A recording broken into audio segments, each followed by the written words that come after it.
What happens to you online after you die? Because when you're gone, your face still shows up. Your name still gets suggested. Your birthday still triggers reminders. And somewhere quietly, your data keeps doing what it's always done, existing. And your accounts will keep going. You will be gone. But your data will still be working for someone. When we talk about afterlife, people think souls, spirits, heaven, nothingness. But in 2026, there's another layer, the version of you that lives on in servers you don't own. Think about everything that survives. Your photos in someone else's cloud, decades of messages in chat apps, your location history, your purchase history, your search history, your late night panic spiral in the notes app. All of that stays. The physical you disappears. The recorded you doesn't. Your body dies once, but your data dies when a company decides to turn off a switch. Most people talk about this like it's spooky. Ooh, I'll be a ghost in the machine. Every time you agree on terms of service you didn't read, you made a trade, you keep the feeling of ownership. They get the rights that matter. You own your identity, but companies own the platform where it lives, the infrastructure that stores it, and in many cases, the right to use, analyze, and monetize what you've done there. So when you die, something strange happens. Your family is grieving you, the platforms are managing your account, and the law is mostly dealing with your assets, not your digital shadow. You don't vanish, you become property, a digital ghost owned by companies that never loved you, but definitely own your history.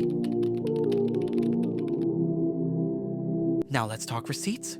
Big platforms don't all treat death the same way. Some offer tools, some default to deletion, some lock everything down.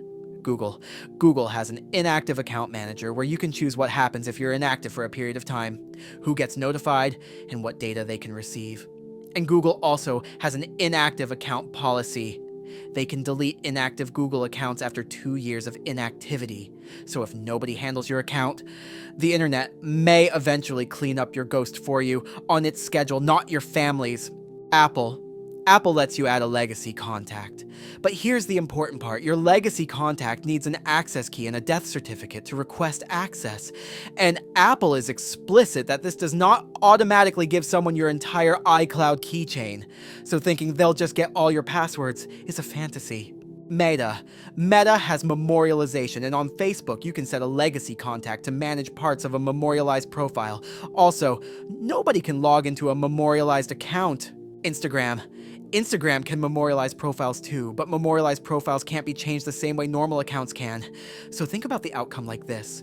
Your profile becomes a frozen room, lights on, nobody inside. Let's drop all the legalese and talk about what this feels like. If you've ever lost someone, you know this moment. You're finally having a semi-normal day. Your phone buzzes. Boom. And it's someone's birthday who's already gone. The algorithm doesn't know how to grieve. It only knows how to engage. It surfaces their photos. It offers you memories from 5 years ago. It suggests you reconnect. For the machine, your best friend is just a node that stopped posting. Now imagine this from the family side. Someone dies. Family wants photos. They hit login. Authentication code goes to the dead person's phone number. Recovery email goes to the dead person's email address. The whole thing becomes a loop of locked doors. People think the hard part is death. Sometimes the hard part is the admin. And that's just passive afterlife. Now add AI to the mix. We are moving into a world where your voice can be cloned from podcasts, videos, voicemails. Your face can be animated from photos. Your writing style can be mimicked from emails and posts. Your chat history can train a bot that talks like you. So here's the darker question. When the tools exist to recreate a version of you, who gets to decide if that happens? Does your partner get to spin up a chatbot based on your old messages? Does a company get to use your face and training data? Does some random app you used once now own short clips of your voice forever? We are sprinting towards a reality where you can talk to a simulation of someone who never consented to exist. In the analog world, death was final. In the digital world, death is negotiable, but you won't be in the meeting. Let's be clear. You can't script everything, you can't micromanage your ghost, but pretending you have zero control is just another way to avoid responsibility.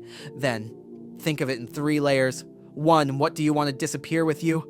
Old messages that only exist to hurt people if they're found, accounts you don't even remember creating, data trails that don't serve a purpose anymore. Deleting things isn't paranoia, sometimes it's mercy. 2, what do you want clearly handed over? Photos your family will actually want, access to important documents, notes, instructions, accounts that someone will need to close, manage, or memorialize. If nobody knows your passwords, your digital afterlife becomes a bureaucratic horror show. 3, what do you want your digital self to say about you? Because like it or not, when you're gone, most people will meet you through old posts, tagged photos, comments, screenshots. You're curating your digital afterlife right now by accident. Every post, every rant, every thirsty DM, every cruel joke, that's potential fossil fuel for the version of you that outlives you. You worry about being remembered. You should probably worry about what they'll remember about you and who will own the remembering. Here's the fix.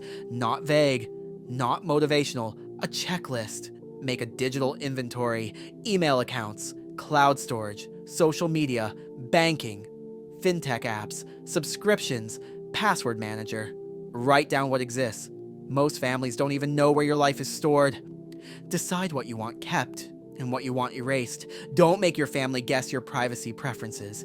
Use platform tools now. Set up Google Inactive Account Manager, add a Apple Legacy contact, set Meta Legacy contact, hot memorialization settings. 2-factor authentication is great until the only person who can approve the login is gone. Plan that. One person gets the job. Pick one trusted person to execute your wishes. Otherwise, it becomes a family argument disguised as honoring you. So who controls you when you're gone? Usually, whoever has the passwords. And if nobody has the passwords, then your digital afterlife belongs to systems, policies, help centers, terms you never read. You prepared for death like it's physical, but you live half your life as data. Because in the digital age, death isn't the end. It's a terms and conditions update you never get to read.